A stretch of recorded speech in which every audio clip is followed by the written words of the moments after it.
Corona virus की पेश नज़र असिस्टेंट कमिश्नर सादिक आबाद आमिर इफ्तिखार की कार्रवाइयां।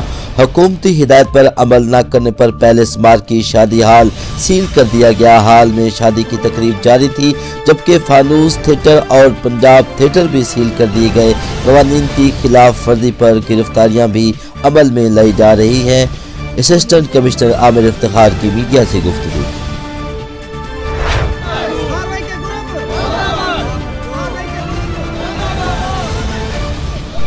बंगना में लगने वाली एथानॉल फैक्ट्री के खिलाफ एमपीए सरदार ममताज चांग ने असम्बली में बहस के लिए करारदाद जमा करा दी।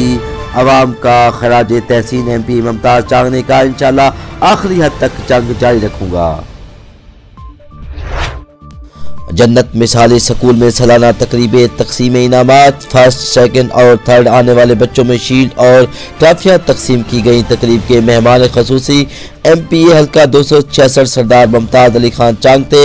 प्रिंसिपल मोहसन अली ने तमाम मेहमानों का वालियाना इस्तकबाल किया। इस मौके पर नाम नादर इंडर, मोहम्मद शाहिद, मोहसन दीन मोहम्मद मजारी, अर्ज मोहम्मद मजारी भी मौजूद थे। रिपोर्ट शाह मोहम्मद मजारी।